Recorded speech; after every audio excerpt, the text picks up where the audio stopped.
सभी साथियों को राम राम। स्वागत है आप सभी का आपके अपने YouTube channel GK GS by Harish Bhardwaj official YouTube channel के अंदर इंडिया जीके की जो हमारी सीरीज चल रही है, इसका जो है आज हम 23 क्लास नंबर जो है यहाँ पर डिस्कस करने वाले हैं। इससे पहले 22 लेक्चर जो है मैं कंप्लीट करवा चुका हूँ। आई होप आप सीक्वेंस वाइज सारी चीज़ें देख रहे होंगे और आपकी जो तैयारी है वो भी काफ़ी अच्छे तरीके से चल रही होगी। ठीक है, बाकी सारी बातें जो है वो वीडियो के एंड में करेंगे। अभी जो है हम बिना किसी टाइम वेस्ट के जो है वीडियो को शुरू कर लेते हैं। क्वेश्चन नंबर फर्स्ट पे चलते हैं। क्वेश्चन नंबर फर्स्ट में क्या बोला गया है? तो क्वेश्चन नंबर फर्स्ट के अंदर बोला गया भारतीय संविधान जो है कब लागू हुआ था। तो आप सभी जानते हैं 15 अगस्त 1947 को क्या हुआ था, भारत जो है इस दिन आज़ाद हुआ था मेरे भाई। ठीक है, इस दिन जो है हमें आज़ादी मिली थी अंग्रेजों से मेरे भाई। ठीक है, 26 जनवरी 1950 को क्या हुआ था? राइट ऑप्शन जो है ऑप्शन नंबर बी ही यहाँ पर बिल्कुल करेक्ट होगा। तो भारतीय जो संविधान था वो जो है लागू हो गया था। कब हुआ था? 26 जनवरी 1950 को जो है ये लागू हुआ था। और ये जो 26 नवंबर 1949 डेट दी गई है, इस दिन क्या किया गया था? इस दिन जो है संविधान को अपनाया गया था मेरे भाई। ठीक है, इस दिन क्या किया गया था? इस दिन संविधान को अपनाया गया था। ठीक है, और इस दिन जो है संविधान लागू हुआ था। ये दोनों डेट जो है आपको याद रखनी होंगी मेरे भाई। ठीक है, इसके बाद यहाँ पे 30 जनवरी 1948 लिखा गया है। इस दिन क्या हुआ था? तो 30 जनवरी 1948 को जो है महात्मा गांधी जी की पुण्यतिथि है। ठीक है, महात्मा गांधी, इस दिन जो है इनकी गोली मारकर हत्या कर दी गई थी महात्मा गांधी की। ठीक है, महात्मा गांधी जी की। ठीक है, 30 जनवरी 1948 को जो है नाथूराम गोडसे के द्वारा जो है इनकी गोली मारकर हत्या कर दी गई थी मेरे भाई। ठीक है, यहाँ तक सारी चीज़ें क्लियर है। आई होप यहाँ तक सारी चीज़ें क्लियर हो गई होंगी। और 26 नवंबर को हम कौन सा दिवस मनाते हैं? संविधान दिवस मनाते हैं मेरे भाई। ठीक है, ये भी आप याद रखेंगे। 26 नवंबर को हम कौन सा दिवस मनाते हैं? संविधान दिवस मनाते हैं। और 26 जनवरी को हम कौन सा दिवस मनाते हैं? गणतंत्र दिवस मनाते हैं। ठीक है, गणतंत्र दिवस मनाते हैं। यहाँ तक आई बात सारी समझ में। चलिए अब थोड़ा सा हम एक ओवरव्यू ले लेते हैं। किसके बारे में? महात्मा गांधी जी के बारे में, क्योंकि ये इंपॉर्टेंट पर्सन है। ठीक है, महात्मा गांधी से जो है क्वेश्चन पूछता ही पूछता है मेरे भाई। ठीक है, 1 सेकेंड। चलिए महात्मा गांधी जी के बारे में लिख लेते हैं। यहाँ पे लिख देता हूँ महात्मा गांधी। ठीक है, जितना मुझे पता है या फिर जहाँ से क्वेश्चन पूछता है एग्जामिनर, वो सारी चीज़ें मैं आपको यहाँ पर बता देता हूँ। सबसे पहले आपको याद रखना है जन्म कब हुआ था? 2 अक्टूबर 1869 को जो है इनका जन्म हुआ था। और मृत्यु आपको नीचे से पता चल गई है मेरे भाई। ठीक है, मृत्यु कब हुई थी? 30 जनवरी 1948 को जो है इनकी मृत्यु हो गई थी। ठीक है, और जन्म की बात करूँ तो कहाँ पर हुआ था? पोरबंदर गुजरात में। पोरबंदर गुजरात में। ठीक है, पोरबंदर गुजरात में इनका जन्म हुआ था। और चलिए मृत्यु के बाद चलिए इनके माता पिता की बात कर लेते हैं। माता पिता का नाम सबको पता है, ये इंपॉर्टेंट भी नहीं है। ठीक है, टाइम वेस्ट करने की जरूरत नहीं है, हम डायरेक्ट जो है आगे चलते हैं मेरे भाई। ठीक है, 1888 में जो है इन्होंने कानून की पढ़ाई करने के लिए कहाँ पर गए थे? 1888, यहाँ पे लिख देता हूँ 1888। कानून की पढ़ाई, कानून की पढ़ाई के लिए कहाँ गए? इंग्लैंड गए। ठीक है,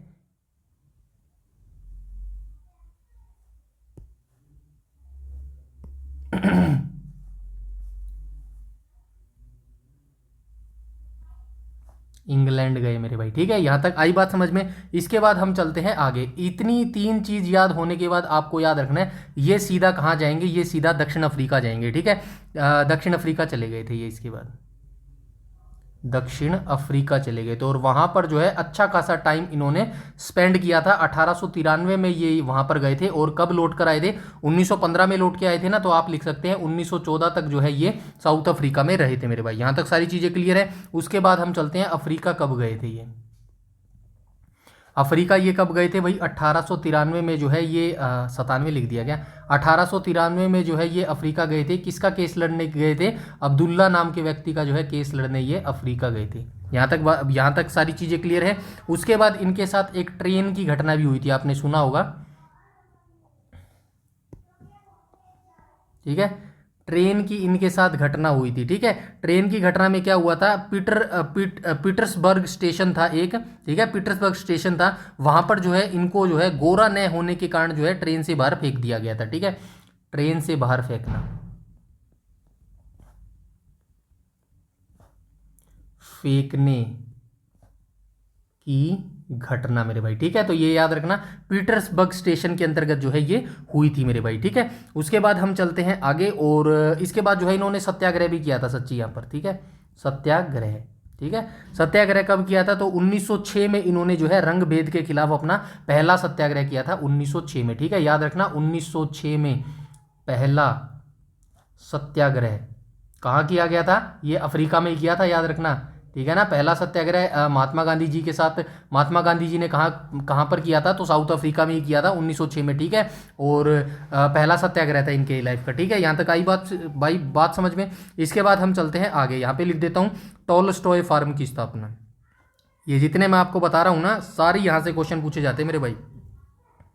टॉलस्टॉय फार्म, टॉलस्टॉय फॉर्म की स्थापना कब हुई थी? तो 1910 में जो है इन्होंने टॉलस्टॉय फॉर्म की स्थापना की थी मेरे भाई। ठीक है, ये याद रखना कहाँ पर है? ये साउथ अफ्रीका। ठीक है, ऐसे याद रखना, साउथ अफ्रीका में टॉलस्टॉय फॉर्म की स्थापना की थी। इसके बाद इनकी भारत वापसी हो गई थी मेरे भाई। ठीक है, भारत वापसी हो गई थी मेरे भाई। ठीक है, भारत वापसी कब हुई थी? 9 जनवरी 1915 को जो है भारत वापसी हो गई थी। और इस दिन को किस रूप में मनाया जाता है? प्रवासी भारतीय दिवस के रूप में मनाया जाता है। ठीक है, प्रवासी भारतीय दिवस के रूप में मनाया जाता है। ठीक है, उसके बाद जो है इन्होंने पूरे भारत की यात्रा की थी। ठीक है, गोपाल कृष्ण गोखले जो है इनके राजनीतिक गुरु भी थे मेरे भाई। ठीक है, इसके बाद कुछ और चीज़ें हैं, ये चीज़ आप व्याख्या पढ़ लेना। यहाँ पे कुछ और चीज़ें हैं इनके बारे में जो मैं आपको बता देता हूँ। इसके बाद जो है साबरमती आश्रम हुआ था मेरे भाई। ठीक है, 1917 में जो है अहमदाबाद में साबरमती नदी के किनारे आश्रम बनाया था। ये चीज़ याद है, लिख देता हूँ। चलिए, कोई नहीं, जगह तो नहीं है, चलिए यहीं लिख देते हैं, कोई दिक्कत नहीं है, बहुत जगह पड़ी है। साबरमती आश्रम, ठीक है, साबरमती आश्रम की, आश्रम कैसे लिखेंगे? ठीक है, साबरमती आश्रम की स्थापना इन्होंने कब की थी? तो 1917 में जो है इन्होंने साबरमती आश्रम की जो है स्थापना की थी, साबरमती के किनारे में। इसके बाद इन्होंने क्या किया था? चंपारण सत्याग्रह किया था। ठीक है, चंपारण सत्याग्रह किया था। ठीक है, चंपारण सत्याग्रह किया था। ठीक है, कब किया था? 1917 में ये किया था। कहाँ पर किया था? बिहार के चंपारण में किया था, बिहार के चंपारण में किया था। ठीक है, चंपारण में किया था। और एक और नाम याद रखना, इनको चंपारण आने के लिए जो है मनाया किसने था, या फिर किसने कहा था? तो उनका नाम था राजकुमार शुक्ल। ये नाम जरा जरूर पूछा जाता है, इसीलिए याद रखना, राजकुमार शुक्ल नाम के व्यक्ति ने जो है इनको आमंत्रण दिया था। उसके बाद 1918 का आप याद रखेंगे, खेड़ा सत्याग्रह। ठीक है, 1 सेकेंड, खेड़ा सत्याग्रह। ठीक है, खेड़ा सत्याग्रह के बाद क्या हुआ था? अहमदाबाद मिल हड़ताल हुई थी, अहमदाबाद मिल हड़ताल। ठीक है, ये हुई थी। खेड़ा सत्याग्रह कब हुआ था? ये 1918 में हुआ था। अहमदाबाद मिल हड़ताल कब हुई थी? ये भी 1918 में हुआ था। यहाँ तक सारी चीज़ें क्लियर हुई? आई होप यहाँ तक सारी चीज़ें क्लियर हो गई होगी। इसके बाद इन्होंने क्या किया था? असहयोग आंदोलन किया था। असहयोग मतलब हम सहयोग नहीं करेंगे मेरे भाई, असहयोग आंदोलन। तो असहयोग आंदोलन कब से कब तक चला था? 1919 से चला था ना, 1919 से चला था और 1922 तक चला था मेरे भाई। ठीक है, 1919 में जो है इन्होंने इस आंदोलन को शुरू किया था मेरे भाई। ठीक है, और ये 1919 में शुरू किया था और 1922 में खत्म किया था। क्यों खत्म किया था? क्योंकि 1922 में एक घटना हो गई थी। कौन सी घटना हुई थी? चोरा चोरी कांड हुई थी मेरे भाई। ठीक है, चोरा चोरी कांड। ठीक है, चोरा चोरी कांड की घटना की वजह से जो है ये असहयोग आंदोलन को वापस ले लिया गया था मेरे भाई। ठीक है, इसके बाद ये एक अधिवेशन के अध्यक्ष भी बने थे, भारतीय राष्ट्रीय कांग्रेस के अध्यक्ष, भारतीय राष्ट्रीय कांग्रेस। ठीक है, भारतीय राष्ट्रीय कांग्रेस के ये अध्यक्ष बने थे। कब बने थे? 1924 में बने थे भाई। ठीक है, 1924 में ये आंदोलन, मतलब ये जो है बेलगांव अधिवेशन हुआ था। ठीक है, ये भी याद रखना, अधिवेशन कहाँ पर हुआ था? बेलगांव में हुआ था। ठीक है, बेलगांव में ये अधिवेशन हुआ था। ठीक इसके अगले साल यानी कि 1925 में क्या हुआ था? 1925 में भारतीय राष्ट्रीय कांग्रेस की पहली भारतीय महिला अध्यक्ष बनी थी। कौन बनी थी? सरोजिनी नायडू बनी थी। यहां तक सारी चीजें क्लियर है। इसके बाद इन्होंने दांडी मार्च किया था भाई, दांडी मार्च किया था। दांडी मार्च कब किया था? तो आप सभी जानते हैं भाई, अप्रैल 1930 में किया था। ठीक है ना, ये चीज आप याद रखना। सॉरी, अप्रैल कह रहा हूँ, मार्च में भाई, 12 मार्च, अप्रैल में तो खत्म कर दिया था। 12 मार्च 1930 को जो है दांडी मार्च शुरू किया गया था भैया। यहाँ से ये चीज़ याद रखना। इसके बाद गांधी इरविन समझौता हुआ था, 6 अप्रैल 1930 को खत्म हुआ था। याद रखना, दांडी मार्च, गांधी इरविन गांधी इरविन समझौता कब हुआ था? गांधी इरविन समझौता 1930 31 32, हाँ ठीक है, 1931 में हुआ था, क्योंकि 3 राउंड टेबल सम्मेलन हुए थे, जिनको गोलमेज सम्मेलन बोला जाता था ना। कब कब हुए थे? पहला 1930 में हुआ था, दूसरा 1931 में हुआ था, तीसरा 1932 में हुआ था मेरे भाई। ठीक है, यहाँ तक सारी चीज़ें क्लियर है। आई होप यहाँ तक सारी चीज़ें क्लियर होगी होंगी। और 1932 में एक और चीज़ याद रखना, पूना पैक्ट जो हुआ था वो भी 1932 में हुआ था। इसके बाद गांधी इरविन समझौते के बाद जो है क्या हुआ था? भारत छोड़ो आंदोलन शुरू हुआ था। बस भारत छोड़ो आंदोलन कब शुरू हुआ था? 8 अगस्त 1942 को हुआ था मेरे भाई। ठीक है, 8 अगस्त 1942 को जो है ये शुरू हुआ था। इसी के अंदर जो है इन्होंने नारा दिया था डू और डाई, यानी कि करो या मरो का जो है इन्होंने नारा दिया था मेरे भाई। ठीक है, इसके बाद जो है इनकी मृत्यु हो गई थी। मृत्यु मैं ऊपर वैसे बता चुका हूँ कब इनकी मृत्यु हुई थी, 30 जनवरी। ठीक है, 30 जनवरी 1948 को जो है इनकी मृत्यु हो गई थी मेरे भाई। ठीक है, नाथूराम गोडसे ने जो है इनकी गोली मारकर हत्या कर दी थी। और इनके अंतिम शब्द क्या थे? हे राम, इनके जो है अंतिम शब्द होते थे। अब इनकी उपाधियां की बात कर लेते हैं। महात्मा गांधी को जो है कुछ उपाधि भी मिली थी मेरे भाई। ठीक है, ये इंपॉर्टेंट है। महात्मा गांधी के बारे में अगर आप इतना पढ़ लेंगे ना जितना मैंने इसी वीडियो के अंदर बता दिया है, यकीन मानिएगा बहुत सारे देखोगे ना तो इसके ऊपर सेपरेट वीडियो मिल जाएगी आपको, लेकिन एक ही वीडियो के अंदर एक ही क्वेश्चन के अंदर मैंने वो सारी डिटेल आपको बता दी है जहां से एक नंबर का क्वेश्चन पूछ लेगा, इससे बाहर नहीं जाएगा। महात्मा गांधी के बारे में थोड़ा सा विश्वास रखिएगा मेरे भाई। ठीक है, अब महात्मा गांधी की जो है उपाधि देख लेते हैं। सबसे पहले इनको महात्मा की उपाधि किसने दी थी भाई? महात्मा की उपाधि रविंद्रनाथ टैगोर ने दी थी मेरे भाई। ठीक है, रविंद्रनाथ टैगोर ने दी थी। ठीक है, दूसरी उपाधि राष्ट्रपिता, आप सभी जानते हैं राष्ट्रपिता, तो मैं नहीं मानता कि इसको नहीं पता होगा। राष्ट्रपिता इनको कहकर किसने संबोधित किया था? सुभाष चंद्र बोस ने।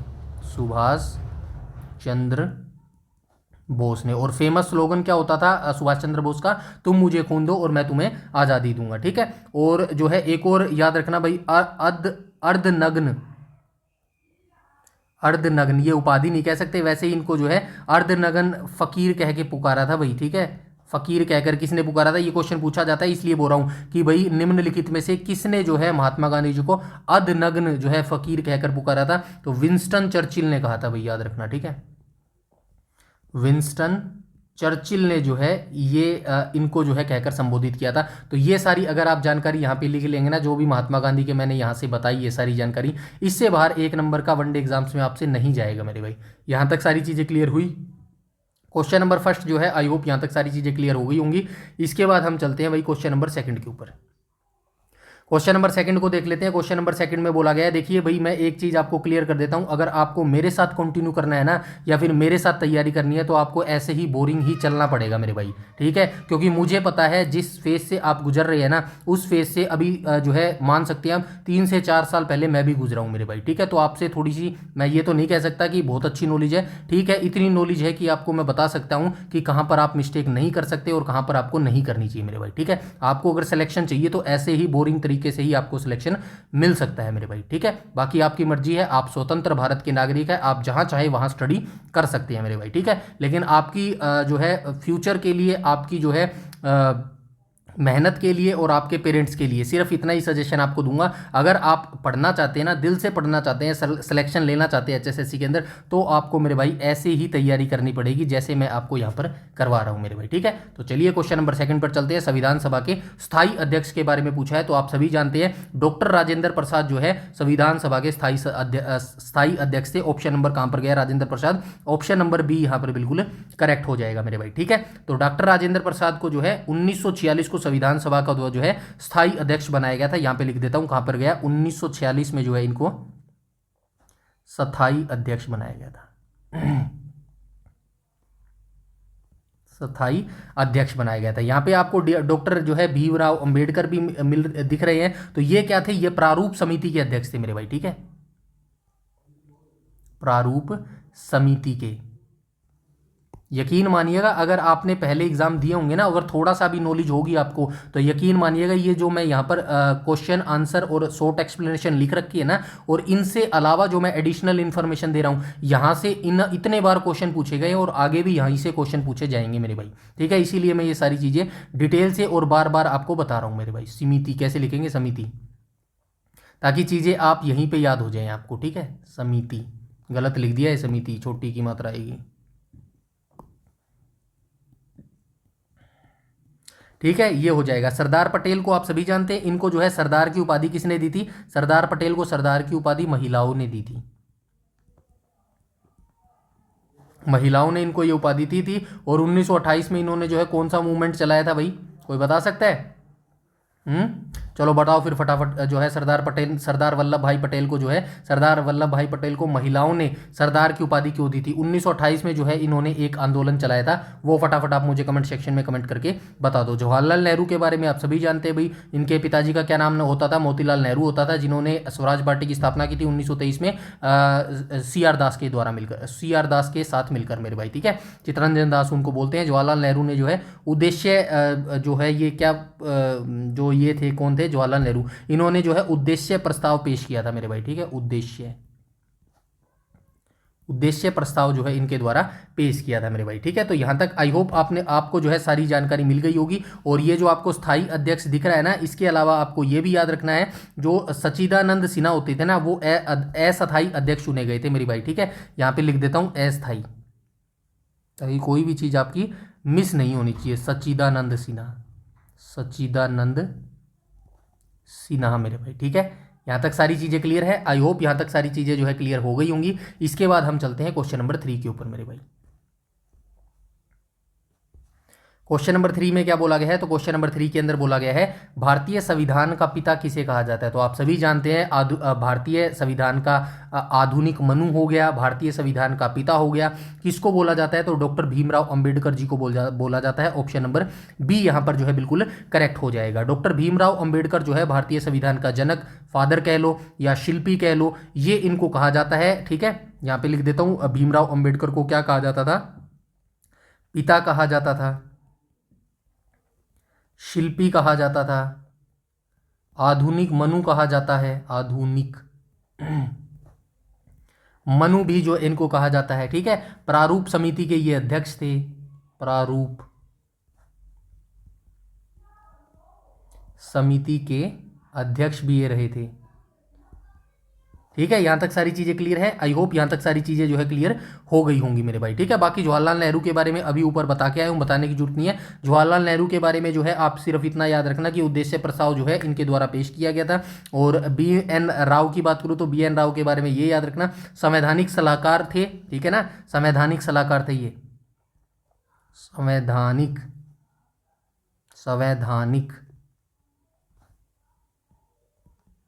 सलाहकार। ठीक है, सलाहकार थे। और इन्होंने जो है पहला कच्चा मसौदा तैयार किया था, पहला कच्चा मसौदा तैयार, ठीक है, किया।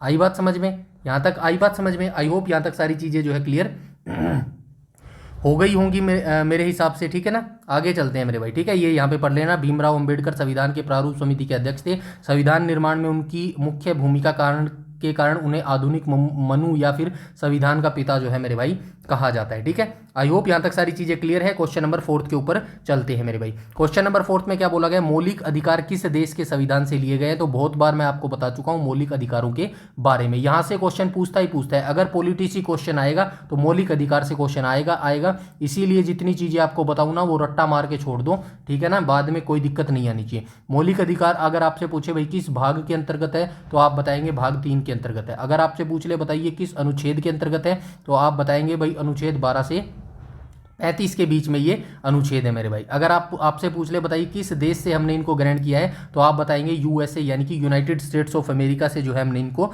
ग्रहण किया है। ऑप्शन नंबर सी यहां पर बिल्कुल करेक्ट हो जाएगा मेरे भाई। ठीक है, यहां तक आई बात समझ में? उसके बाद आपको याद रखना है भाई मूल संविधान में जो है मौलिक अधिकार कितने होते थे? मूल संविधान में मौलिक अधिकार 7 होते थे। वर्तमान में मौलिक अधिकार कितने हैं? वर्तमान में मौलिक अधिकार हमारे 6 हैं मेरे भाई। ठीक है, यहां तक आई बात समझ में? आई होप यहां तक सारी चीजें जो है क्लियर हो गई होंगी। उसके बाद ठीक है, कोई बात नहीं, ठीक है ना, हाँ भाग 3। ठीक है, इसके बाद यहाँ पे कुछ और दिया गया, ब्रिटेन। यहाँ पे लिखा गया ना जैसे कि मौलिक अधिकार किस देश से संविधान से लिए, तो मैं आपको बता देता हूँ ब्रिटेन के संविधान से हमने क्या क्या लिया है? संसद प्रणाली ली है मेरे भाई। ठीक है, संसद प्रणाली को जो है हमने कहाँ से लिया है, ब्रिटेन से लिया है। एकल नागरिकता हमने ली है, एकल नागरिकता मेरे भाई, ठीक है। तो नागरिकता भी हमने कहाँ से ली है, ब्रिटेन से ही ली है। और क्या लिया है हमने से, और हमने यहाँ से क्या लिया है, कानून का शासन लिया है, ठीक है। कानून का शासन जो है हमने ब्रिटेन से लिया है मेरे भाई, ठीक है। यहां तक सारी चीज क्लियर है। रूस से हमने क्या लिया है, फंडामेंटल ड्यूटी लिया है, यानी कि मौलिक कर्तव्य लिया है, ठीक है।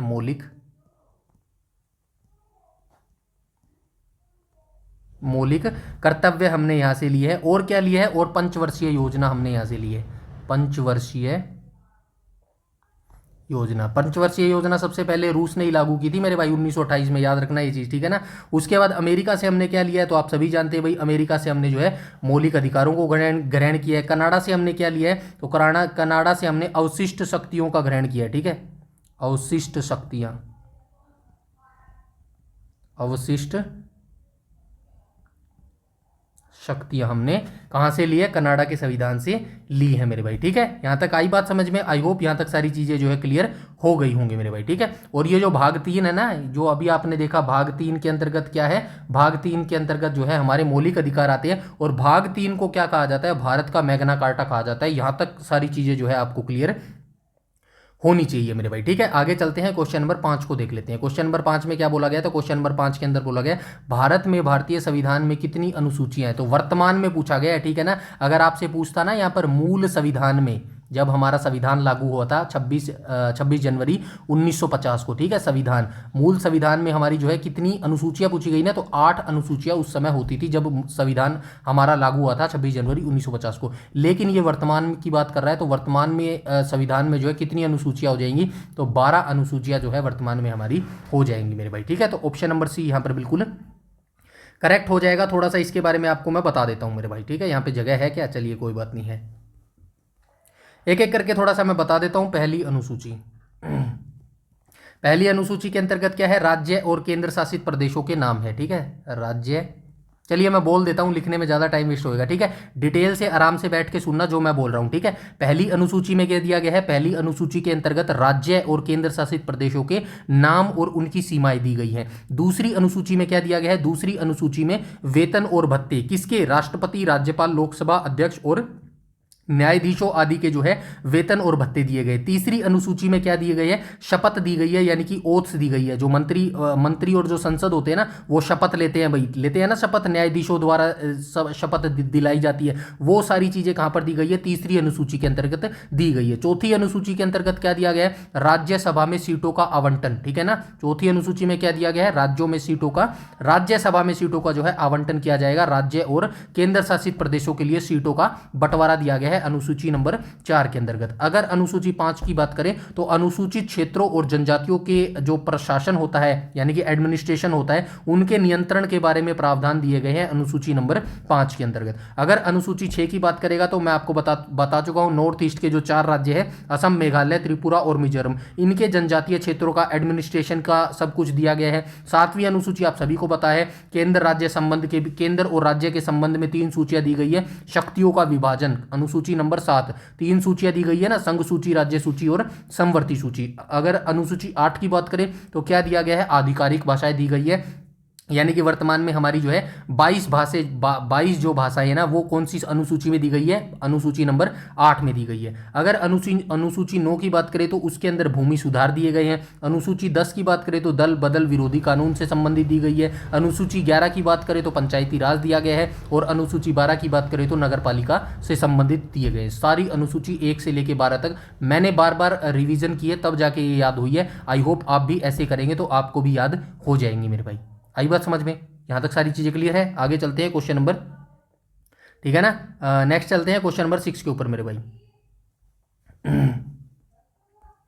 क्वेश्चन नंबर 6 के अंदर बोला गया राष्ट्रपति को शपथ कौन दिलाता है, तो बहुत इजी क्वेश्चन है, कहाँ गया, राष्ट्रपति को जो है शपथ कौन दिलाता है, तो प्रधानमंत्री राष्ट्रपति को शपथ नहीं दिलाता है, उपराष्ट्रपति भी राष्ट्रपति को शपथ नहीं दिलाता है। भारत के मुख्य न्यायाधीश यानी कि चीफ जस्टिस ऑफ इंडिया, बिल्कुल सही, ऑप्शन नंबर सी यहाँ पर बिल्कुल करेक्ट हो जाएगा। भारत के जो मुख्य न्यायाधीश होते हैं ना, वो राष्ट्रपति को जो है शपथ दिलाते हैं। और कौन से अनुच्छेद के तहत शपथ दिलाते हैं, अनुच्छेद 60 के तहत जो है इनको शपथ दिलाते हैं। अनुच्छेद 61 में क्या है, महाभियोग है राष्ट्रपति के ऊपर, ठीक है, इंपीचमेंट जो हमने देखा था। और अगर आपसे पूछ ले भाई राष्ट्रपति का अनुच्छेद किस से लेके किस तक है, तो आप बताएंगे अनुच्छेद 52 से लेके अनुच्छेद 62 तक जो है राष्ट्रपति का कार्यकाल, राष्ट्रपति की शक्तियां, राष्ट्रपति पर महाभियोग, राष्ट्रपति का कार्यकाल, एवरीथिंग डिटेल जो है अनुच्छेद 52 से 62 के बीच में दी गई है मेरे भाई, ठीक है। यहां तक आई बात समझ में, आई होप यहां तक सारी चीजें जो है क्लियर हो गई होगी, ठीक है। अब यहाँ पे प्रधानमंत्री लिया गया है, तो प्रधानमंत्री की नियुक्ति कौन करता है भाई, राष्ट्रपति ही प्रधानमंत्री की नियुक्ति करते हैं और उन्हें शपथ दिलाते हैं मेरे भाई, ठीक है। उपराष्ट्रपति की बात करेगा तो राष्ट्रपति अपना जो त्याग पत्र है ना उपराष्ट्रपति को ही जो है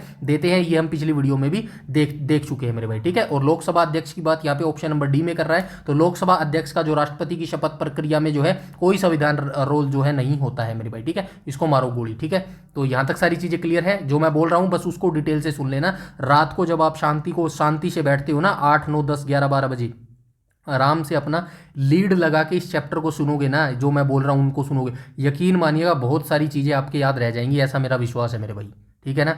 चलिए आगे चलते हैं, क्वेश्चन नंबर 7 चलते हैं। देख लेना अनुच्छेद 60 के अनुसार जो है राष्ट्रपति की पद की शपथ जो है भारत के मुख्य न्यायाधीश दिलाते हैं मेरे भाई, ठीक है। क्वेश्चन नंबर 7 पर चलते हैं। क्वेश्चन नंबर 7 में क्या बोला गया, राज्यसभा का पदेन सभापति कौन होता है, तो राज्यसभा का जो पदेन सभापति होता है वो उपराष्ट्रपति होता है, ऑप्शन नंबर बी यहाँ पर बिल्कुल करेक्ट हो जाएगा, ठीक है। कौन से अनुच्छेद, अब आप अभी मैंने आपको बताया राष्ट्रपति, ठीक है, यहाँ पे लिख देता हूँ राष्ट्रपति, 1 सेकेंड। राष्ट्रपति के अनुच्छेद कहां से कहां तक है, तो राष्ट्रपति के अनुच्छेद अगर बात करेगा तो 52 से 62 के बीच में है मेरे भाई, ठीक है, 52 से 62 के बीच में है। और उसके बाद अगर आपसे उपराष्ट्रपति पूछे तो आप बताएंगे अनुच्छेद 63 से 73 के बीच में क्या दिया गया है, उपराष्ट्रपति की कार्यकाल, शक्तियां, जो भी है सारी चीजें, वो एडमिनिस्ट्रेशन, कंट्रोल वगैरह, वो सारा कुछ जो है अनुच्छेद 63 से 73 के बीच में दिया गया है, ठीक है। भारतीय संविधान का जो अनुच्छेद 64 है ना, वो क्या कहता है कि राज्यसभा का पदेन सभापति के रूप में इनको जो है नामित किया गया मेरे भाई, ठीक है। यहां तक सारी चीजें क्लियर है, आई होप यहां तक सारी चीजें जो है क्लियर हो गई होंगी। इसके बाद हम चलते हैं आगे मेरे भाई, ठीक है। हाँ सेम ही दिया गया, चलिए ठीक है, ये यहाँ से भी देख लेना भाई, ठीक है। उपराष्ट्रपति राज्यसभा का सदस्य नहीं होता है, भारत का जो उपराष्ट्रपति है राज्यसभा का सदस्य नहीं होता, ये देख लेना, फिर भी वह इसका सभापति होता है, यह प्रावधान अनुच्छेद 64 और 89 में दिया गया है मेरे भाई, ठीक है। आगे चलते हैं, क्वेश्चन नंबर 8 को देख लेते हैं। क्वेश्चन नंबर 8 काफी ईजी है भाई, आप सभी को आता भी होगा। किस अनुच्छेद को संविधान की आत्मा कहा गया है, इसके बारे में हम बाद में डिस्कस करेंगे, क्योंकि मुझे नहीं लगता कोई बच्चा ऐसा होगा जिसको इस क्वेश्चन का आंसर नहीं पता होगा। हम इनके बारे में जानने की कोशिश करते हैं। अनुच्छेद 21 क्या कहता है, जीवन और व्यक्तिगत स्वतंत्रता, जीवन और व्यक्तिगत स्वतंत्रता, ठीक है, व्यक्तिगत स्वतंत्रता से संबंधित मेरे भाई, ठीक है। यहां तक आई बात समझ में, संबंधित कैसे लिखेंगे, गलत लिख दिया, संबंधित हो जाएगा। अनुच्छेद 19 किससे संबंधित है, तो आप सभी जानते हैं अनुच्छेद 19 में 6 हमारी जो है स्वतंत्रताएं दी गई है, वाक और अभिव्यक्ति की स्वतंत्रता मेरे भाई, ठीक है, वाक और अभिव्यक्ति की स्वतंत्रता, अभिव्यक्ति की स्वतंत्रता, ठीक है। और जो प्रेस की स्वतंत्रता है वो भी अनुच्छेद 19 के अंतर्गत ही आती है। अनुच्छेद 32 इसका राइट ऑप्शन हो जाएगा, जो आत्मा कहा गया है ना, किस अनुच्छेद को संविधान की आत्मा कहा गया है, तो अनुच्छेद 32 को ही जो है उसकी आत्मा कहा गया है। और अनुच्छेद 44 क्या कहता है, यूनिफॉर्म सिविल कोड, यानी कि समान नागरिक संहिता, ठीक है ना, याद रखना, समान नागरिक संहिता, समान नागरिक संहिता, ठीक है, समान नागरिक संहिता। इसके बाद एक और वीडियो आएगा शायद, ठीक है, ये क्लास नंबर 23 है ना, 24 एक और क्लास आएगी जो कि मंडे को आएगी, ठीक है। होली वाले दिन हमारी क्लास नहीं हुई थी इसीलिए जो है, वरना आज हमारी 24 क्लास होती, ठीक है ना। एक क्लास कल और आएगी इसकी पॉलिटी की, उसके बाद जो है अगली 12 क्लास हमारी किससे रिलेटेड आएंगी, ज्योग्राफी से रिलेटेड आने वाली है मेरे भाई, ठीक है। यहाँ तक आई बात समझ में, आगे चलते हैं मेरे भाई। क्वेश्चन नंबर कौन सा था ये, क्वेश्चन नंबर 9 पे आ जाएंगे मेरे भाई, ठीक है। तो क्वेश्चन नंबर 9 को देख लेते हैं। 9 में क्या बोला गया, भारत में मतदान की न्यूनतम आयु क्या है। तो आप सभी जानते हैं पहले भारत में मतदान की आयु कितनी होती थी, 21 वर्ष होती थी, लेकिन जो है बाद में इसको जो है 61वें संविधान संशोधन अधिनियम 1989 के बाद जो है 21 से जो है घटाकर 18 वर्ष कर दी गई थी मेरे भाई, ठीक है। तो भारत में मतदान की आयु कितनी हो जाएगी, 18 वर्ष हो जाएगी। ऑप्शन नंबर ए यहाँ पर बिल्कुल करेक्ट हो जाएगा मेरे भाई, ठीक है। 61वां संविधान संशोधन जो है 1988 में हुआ था मेरे भाई, ठीक है, याद रखना। जो कि लागू कब हुआ था, 1989 में हुआ था, ठीक है। इसके द्वारा जो है 21 वर्ष को घटाकर जो है 18 वर्ष कर दी गई थी मेरे भाई, ठीक है। यहाँ से आप याद रखेंगे मेरे भाई, ठीक है। कहाँ गई है, ये रहा देखो। पहले मतदान की आयु 21 वर्ष थी, लेकिन 61वें संविधान संशोधन अधिनियम 1989 के द्वारा इसे घटाकर जो है 18 वर्ष जो है कर दिया गया था मेरे भाई। आगे चलते हैं क्वेश्चन नंबर प्रश्न नंबर 10 को देख लेते हैं। प्रश्न नंबर 10 के अंतर्गत क्या बोला गया है, लोकसभा सदस्य बनने के लिए न्यूनतम उम्र कितनी होनी चाहिए। तो आप सभी जानते हैं 25 वर्ष जो है लोकसभा सदस्य बनने के लिए होनी चाहिए मेरे भाई, ठीक है। और जो यहाँ पे 30 वर्ष दी गई है ना, ये लोकसभा, यहाँ पे लिख लो लोकसभा सदस्य, और यहाँ पे लिख लो राज्यसभा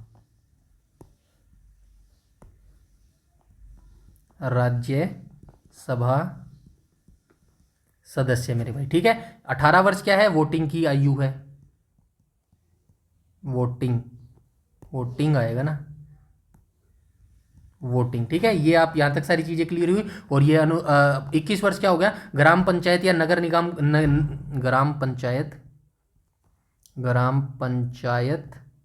या नगर निगम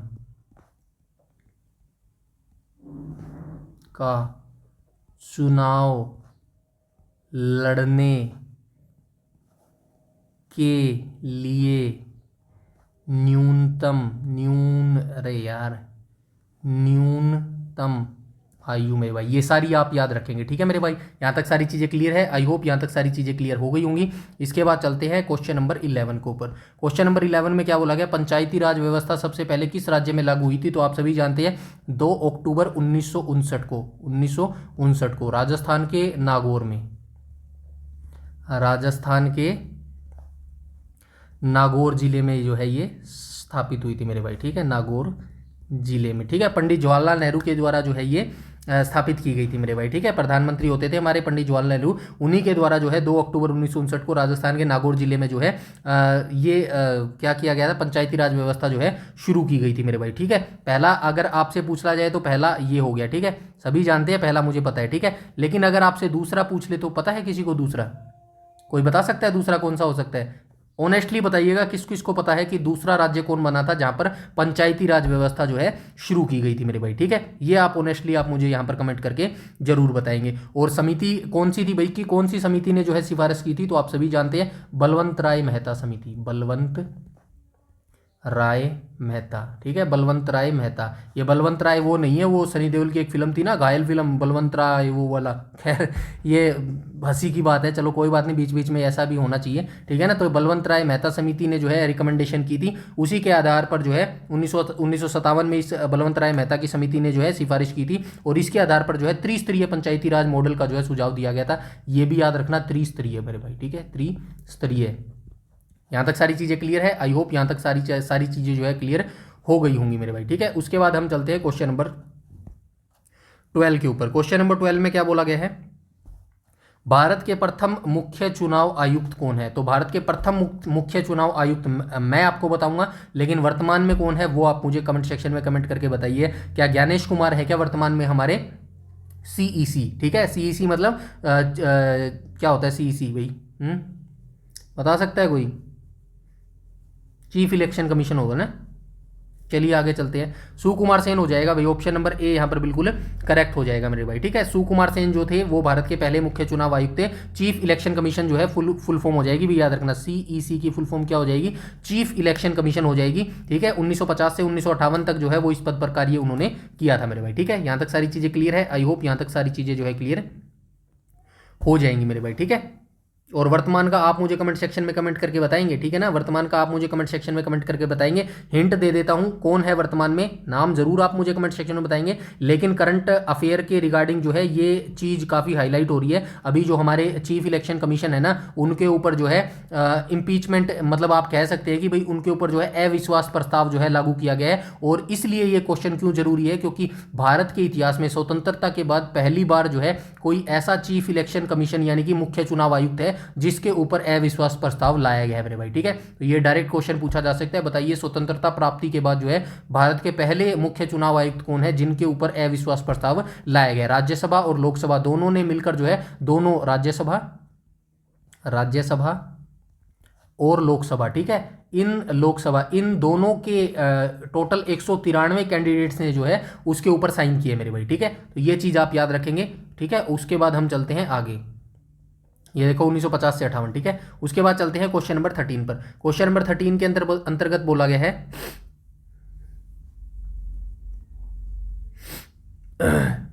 संविधान के किस भाग में नागरिकता का वर्णन है। तो आप सभी जानते हैं भाई भारत भाग 1 के अंतर्गत क्या है, संघ और उसके क्षेत्र, ठीक है, उसके राज्य क्षेत्र, कुछ ही कर लो यार।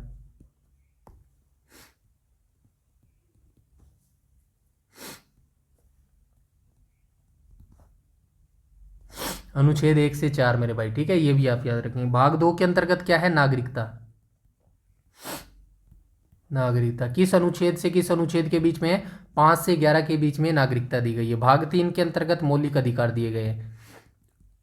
मौलिक अधिकार किस से किस अनुच्छेद के बीच में, 12 से 35 के बीच में। भाग 4 में क्या दिया गया है, डीपीएसपी दिए गए हैं, डीपीएसपी यानी कि राज्य के नीति निदेशक तत्व।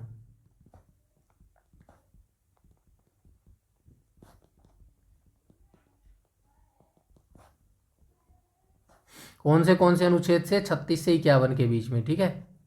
क्या लिख दिया मैंने, ठीक है, 36 से 51 के बीच में दिए गए हैं मेरे भाई, ठीक है। नागरिकता कहाँ से ग्रहण की है, ब्रिटेन से ग्रहण की है। मौलिक अधिकार कहाँ से किए हैं, यूएसए से ग्रहण किए हैं। राज्य के नीति निदेशक सिद्धांत कहाँ से ग्रहण किए, आयरलैंड से ग्रहण किए हैं। यहाँ तक आई बात समझ में, आई होप यहाँ तक आ गई होगी बात समझ में। भाग तो हो ही गया हमारा, ठीक है। आगे चलते हैं, क्वेश्चन नंबर 14 को देख लेते हैं मेरे भाई। 14 के अंतर्गत क्या बोला गया है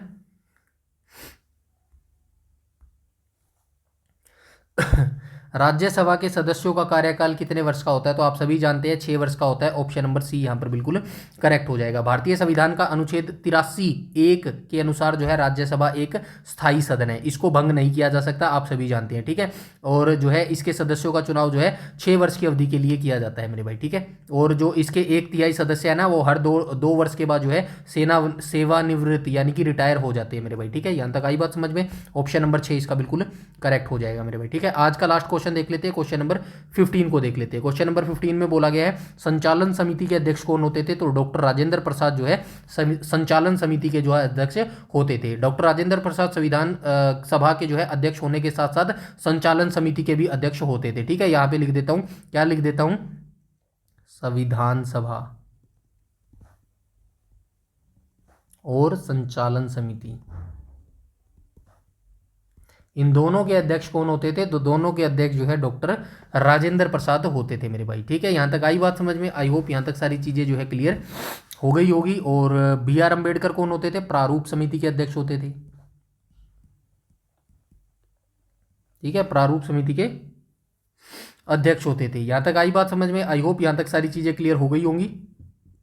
ये पढ़ लेना मेरे भाई, ठीक है। नीचे आंसर की भी दे दी गई है, यहाँ से भी आप मैच कर लेना भाई। तो ये आज का हमारा सेशन जो है यहाँ पर समाप्त होता है मेरे भाई, ठीक है। और तो फिलहाल अभी के लिए इतना ही रखो यार, मैं भी थक गया हूँ थोड़ा सा, ठीक है ना। चलिए कोई नहीं, आज इतना ही रखते हैं। बहुत जल्द आपके लिए कुछ एक नया क्रिप्स ही लेके आऊँगा मैं, ठीक है ना। सोच रहा हूँ मैं, मेरे दिमाग में कुछ नया आप सभी के लिए। चलिए कोई नहीं, आज के लिए यही रखते हैं। ठीक है। टेलीग्राम ज्वाइन कर लेना भाई, और PDF वहाँ से डाउनलोड कर लेना भाई। इतना ही कर सकता हूँ मैं तो आपके लिए, जितना मेरे बस में है या फिर जितनी मैं आपके लिए मेहनत कर सकता हूँ उतना तो मैं कर ही रहा हूँ मेरे भाई। ठीक है, बाकी आप भाई कोई कमी हो तो बता देना कमेंट सेक्शन में कमेंट करके। और बस इतना हिस्सा ही आपसे जो है सहयोग चाहता हूँ, या फिर आपसे सपोर्ट कह सकते हो कि सपोर्ट चाहता हूँ। लाइक और शेयर कर दिया करो भाई। ठीक है, थोड़ा सा मेरे को भी जो है मिल जाएगा मौका थोड़ा सा। ठीक है ना, समझ रहे होगे आप। ठीक है, तो लाइक शेयर कर दिया करो अपने दोस्तों के साथ, फ्रेंड्स के साथ भाई। कुछ नहीं हो जाएगा आपका, कोई कुछ आपसे ले नहीं रहा मैं। ठीक है ना, थोड़ा सा शेयर कर दिया करो प्लीज़, रिक्वेस्ट है। ठीक है, बस आज के लिए इतना ही रखते हैं। चलिए कोई बात नहीं, मंडे से हम फिर नया कुछ शेड्यूल देखते हैं, कुछ आपके लिए कुछ नया सोच के आता हूँ। कल जो है हमारी जो है सिर्फ एक क्लास आएगी, कंप्यूटर वाली क्लास आएगी। ठीक है ना, तो कल आप जो है रेडी रहिएगा। आज के लिए इतना ही रखते हैं, तब तक के लिए धन्यवाद।